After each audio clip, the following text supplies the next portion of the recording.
بسم اللہ الرحمن الرحیم۔ شریف پڑھ لیں۔ اللہم صلی علی سیدنا و مولانا محمد ادرکنا یا رسول اللہ صلی اللہ تعالی علیہ وسلم۔ حضرات، اب سے پہلے جو بیان چل رہا تھا وہ بیان قیامت کی نشانیوں کے تعلق سے تھا۔ اللہ کے پیارے رسول صلی اللہ تعالی علیہ وسلم نے ارشاد فرمایا کہ جب انسان اپنی بیوی کی بات ماننے لگے اور اپنی ماں کی نافرمانی کرنے لگے، اپنے دوستوں کو قریب رکھنے لگے اور اپنے باپ کو ستانے لگے، جب شرابیں پی جانے لگے اور گانے بجانے ناچنے کا رواج عام ہو جائے، جب لوگ مسجدوں میں ہلہ کرنے لگے، شور کرنے لگے اور جب پچھلے اگلوں پہ لعنت کرنے لگے۔ پچھلوں کے اگلوں پہ لعنت کرنے کا مطلب یہ ہے کہ آنے والی جنریشن، آنے والی نسل اپنے دادا پردادا، اپنے پرکھوں کو برا بھلا کہنے لگے۔ تو سرکار نے فرمایا کہ یہ قیامت کی نشانیوں میں سے کچھ نشانیاں ہیں، یہ کام ہونے لگے تو بس سمجھ لو کہ قیامت آنے ہی والی ہے۔ آج جو حدیث میں آپ کے سامنے پیش کر رہا ہوں، یہ حدیث ہمارے جسم کے رونگٹوں کو کھڑا کرنے کے لیے کافی ہے۔ اس حدیث میں قیامت کے میدان کی منظر کشی کی گئی ہے۔ پہلے قرآن کی زبان میں قیامت کی کچھ ہولناکیاں سنیں۔ اللہ تعالی ارشاد فرماتا ہے، یوم یفر المرء من اخیہ، اس دن کو یاد کرو جس دن انسان اپنے بھائی سے دور بھاگ رہا ہوگا۔ وہ دن کون سا ہوگا؟ قیامت کا دن ہوگا۔ وَأُمِّهِ وَأَبِيهِ، اور انسان اپنے ماں باپ سے بھی دور بھاگ رہا ہوگا۔ وَصَاحِبَتِهِ وَبَنِيهِ، اور اپنے بیوی بچوں سے بھی دور بھاگ رہا ہوگا۔ جب قیامت کا میدان ہوگا نا، وہاں کوئی کسی کا پرسان حال نہیں ہوگا۔ ہر ایک آدمی کو بس اپنی فکر ہوگی۔ آپ کسی سے کہیں گے ارے آپ تو ہمارے بھائی تھے، بولے وہ سب دنیا میں رہ گیا، یہاں میں اپنے آپ کو نہیں بچا پا رہا ہوں تو تمہارا کیا کروں گا بتاؤ۔ اسی بات کو اللہ نے قرآن میں بیان فرمایا ہے اور ہمیں ذہن دیا ہے کہ ہمیں اس دن کی تیاری کرنا چاہیے اور اس دن میں حاضر ہونے سے پہلے ہمیں ڈرنا چاہیے۔ فرمایا اللہ پاک نے کہ وہ بھائی جو اپنے بھائی کے لیے جان قربان کرنے تیار ہے،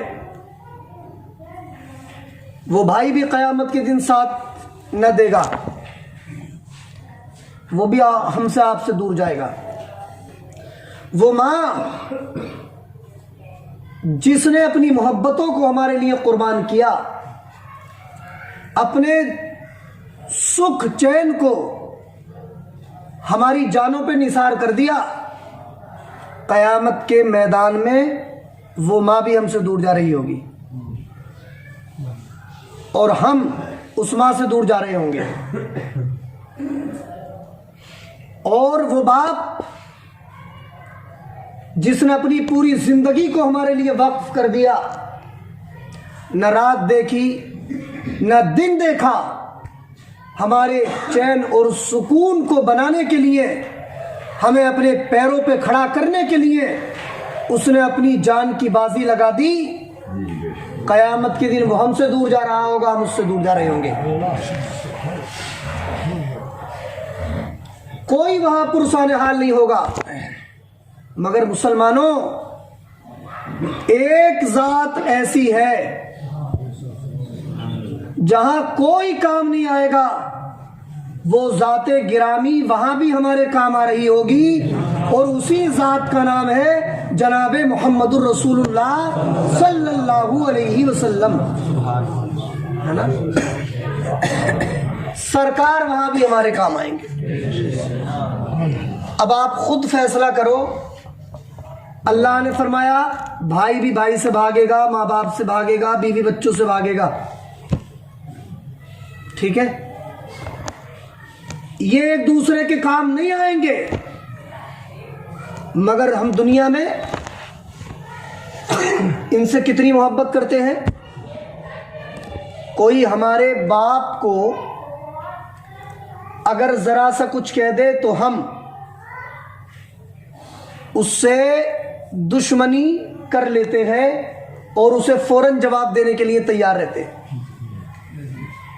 ہمارے بھائی سے کسی کی کوئی بات ہو جائے ہم اس کے لیے حاضر ہیں.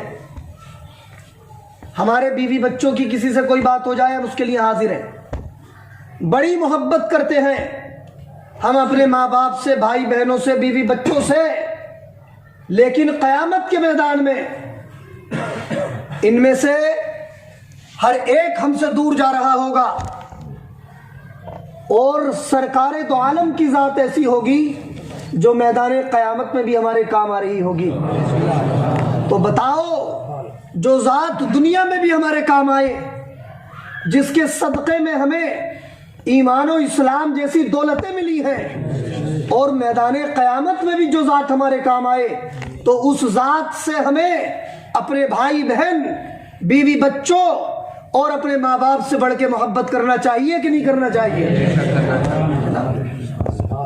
اسی کو بخاری شریف میں ایک حدیث ہے بیان کیا گیا, خود سرکار نے فرمایا لا یؤمن احدکم حتی اکون احب الیہ من ولدہ ووالدہ والناس اجمعین.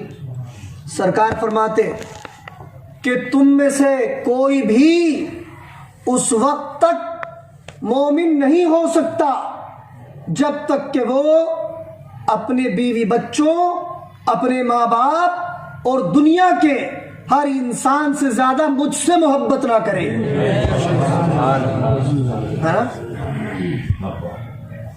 سب سے زیادہ ہمیں محبت کرنا چاہیے اپنے پیارے آقا سے. اب ان کی محبت کیا ہے؟ ان کی محبت کا مطلب یہ نہیں ہے عزیز دوستوں, بزرگوں, کہ ہم خالی زبان سے کہہ دیں کہ ہمیں اپنے پیارے آقا سے بہت محبت ہے, ہم جان دے دیں گے ان کے لیے. یقیناً عاشق رسول کی شان یہ ہے کہ وہ اپنے نبی کی ذات پہ اپنی جان بھی قربان کر دے, تب بھی وہ حق ادا نہیں کر سکتا. مگر خالی یہ دعویٰ کرنے سے کام نہیں چلے گا. سرکار کی محبت کا مطلب ہے کہ سرکار نے جن کاموں کو کرنے کا ہمیں حکم دیا ہے ان کاموں کو ہم کریں, اور جن باتوں سے ہمیں روکا ہے ان باتوں سے ہم رک جائیں. یہ ہے محبت رسول. سمجھ رہے ہیں؟ سرکار کی اطاعت کا نام ہے محبت رسول. اب اگر ہم زبان سے کہتے رہے بہت محبت ہے ہمیں سرکار سے, مگر مسجد سے دور رہیں, ایک وقت کی بھی نماز پڑھ لینا ہے, خوب کہیں ہم کہ ہمیں محبت ہے سرکار سے, اور اپنی ماں کو گالیاں بکیں, اپنے باپ کو ستائیں, تو یہ سرکار کی محبت کا دعویٰ جھوٹا ہے. اگر ہم واقعی سرکار کے غلام ہیں, سرکار کے چاہنے والے ہیں, تو ہمیں سرکار کی بایوگرافی, سرکار کی سیرت پہ عمل کرنا پڑے گا. ہمیں یہ دیکھنا پڑے گا کہ ہمارے پیارے آقا کتنی عبادتیں کرتے. حدیث پاک میں ہے کہ جب مصطفیٰ جان رحمت صلی اللہ علیہ وسلم اللہ کی عبادت کے لیے کھڑے ہوتے تو اتنا لمبا قیام کرتے. قیام سمجھ رہے نا, کھڑے ہوتے, اتنا لمبا قیام کرتے کہ آپ کے پیر شریف سوج جایا کرتے تھے, ورم آ جاتا تھا سرکار کے پیروں پہ. اتنا لمبا قیام کرتے آپ, ایسی عبادتیں کرتے آپ. اور جہاں ماں باپ کی عزت و آبرو کا مسئلہ ہے تو وہاں میں نے ابھی 4-5 دن پہلے ایک حدیث سنائی تھی. تو سرکار تو اتنی عبادتیں کرتے اللہ کی, اور وہ اللہ کے رسول بھی ہیں, نبی بھی ہیں. ہم اور آپ ان کے نعلین شریف سے لگنے والی دھول کے برابر بھی نہیں ہیں. ان کے قدموں سے لگنے والی دھول ہمارے سروں کی تاج ہے. اور پھر بھی ہم مسجدوں سے دور ہیں, قرآن کی تلاوت سے دور ہیں, ہے نا. اگر واقعتاً ہمارے دلوں میں محبت ہے رسول کی تو چاہے ہم کہیں بھی ہوں, جب نماز کا وقت ہو تو ہمارے دل کا الارم بولنا چاہیے کہ آپ جو بھی تم کام کر رہے ہو اسے کچھ دیر کے لیے روک دو اور اپنے اس سر کو اپنے پیدا کرنے والے اللہ کے حضور جھکا دو, ہے نا. سرکار کی سنت بھی ادا ہوگی, اللہ کی عبادت بھی ہوگی. اور ماں باپ کا کیسا ادب کیا سرکار نے, تو دیکھیے سرکار کے جو سگے ماں باپ تھے, آپ کے والد کا انتقال اس وقت ہو گیا تھا جب آپ اپنی ماں کے شکم مبارک میں تھے, اور آپ کی والدہ کا انتقال اس وقت ہو گیا تھا جب آپ 6 سال کے تھے. ہیں تو سگے ماں باپ زیادہ, ماں کا سایہ بھی زیادہ دنوں تک نہیں رہا, اور باپ کا وصال تو آپ کے دنیا میں تشریف لانے سے پہلے ہی ہو گیا تھا. آپ کو پھر دودھ کس نے پلایا؟ دودھ کس نے پلایا تھا؟ حضرت حلیمہ سعدیہ نے. وہ آپ کی جو عورت کسی بچے کو دودھ پلاتی ہے اسے رضائی ماں کہتے ہیں, دودھ پلانے والی ماں. تو سرکار دو عالم نے اپنی رضائی ماں کا کتنا ادب کیا. میں نے بتایا تھا ایک حدیث کے حوالے سے کہ ایک مقام پہ سرکار دو عالم صلی اللہ علیہ وسلم اپنے صحابہ کے درمیان کچھ مال تقسیم فرما رہے تھے, تو دیکھا کہ سامنے سے ایک عورت آ رہی ہے. جیسے ہی سرکار نے دیکھا, اپنی رحمت والی چادر یعنی کالی کملی کو اتارا اور زمین پہ بچھا دیا, ہے نا. اور وہ جو عورت آ رہی تھی انہیں بڑی عزت کے ساتھ, بڑے ادب کے ساتھ اس چادر پہ بٹھا دیا اور ان سے بڑی نرمی کے ساتھ گفتگو کی, ان کی خیریت پوچھی. اور جب وہ کھڑی ہوئی تو سرکار بھی ان کے ساتھ کھڑے ہو گئے اور پھر انہیں رخصت کیا. جب وہ چلی گئی تو صحابہ نے عرض کیا, یا رسول اللہ, آخر یہ کون عورت ہے جن کی آپ اتنی عزت کر رہے ہیں کہ آپ نے اپنی کملی شریف کو ان کے لیے بچھا دیا؟ تو سرکار کے لب کھلے, مصطفیٰ جان رحمت نے ارشاد فرمایا کہ لوگوں, یہ میری رضائی ماں حضرت حلیمہ سعدیہ ہے, اس لیے میں ان کی اتنی تعظیم کر رہا ہوں. اب دیکھو سرکار نے اپنی دودھ پلانے والی ماں حلیمہ سعدیہ کا جب اتنا ادب و احترام کیا تو آپ اور ہم خود سوچیں کہ ہمیں اپنی سگی ماں کا کتنا ادب و احترام کرنا چاہیے، ہے نا؟ ہاں، اس لیے میرے دوستوں، میرے بزرگوں، 2 دن سے جیسے یہ مسجد بھری ہوئی ہے، اگر یہ مسجد اسی طریقے سے بھری رہے اور اسی طریقے سے اس مسجد کی آن بان شان بنی رہے تو انشاءاللہ العزیز ہم سب کی پریشانیاں بھی دور ہوں گی، مصیبتیں بھی دور ہوں گی، اور ہمارے اوپر جو نماز فرض ہے ہم اس نماز کی ادائیگی سے بھی بری الذمہ ہوتے رہیں گے۔ یہ ہمارے بہت سارے نوجوان بیٹھے ہیں، بہت سارے بھائی بیٹھے ہیں، میں آپ سے بس 2 منٹ کی یہ گفتگو کرنا چاہتا ہوں کہ پیارے دوستو، قیامت کی ہولناکیاں بڑی خطرناک ہیں۔ وہ حدیث تو میں کل سناؤں گا، قرآن کی آیت ہی میں نے آج پڑھ دی۔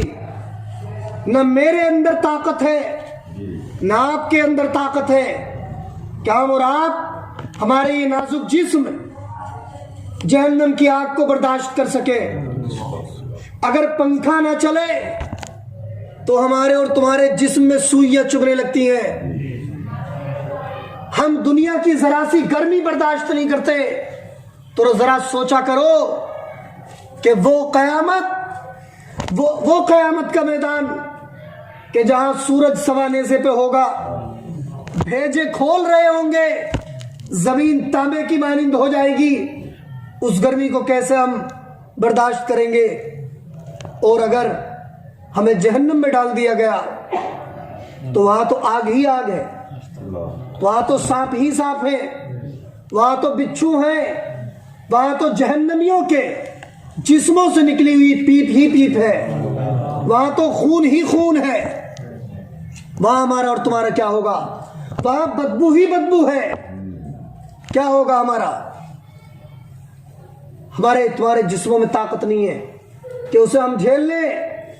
اس لیے عزیز دوستو، اپنے دل کے رشتے کو مصطفیٰ جان رحمت سے جوڑ دو، سرکار دو عالم سے محبت کرو اور ان مسجدوں کو آباد کرو، اللہ کی عبادت کرو، اور ہر اس کام سے بچو جو ہمارے اور تمہارے جہنم میں جانے کا ذریعہ بنے۔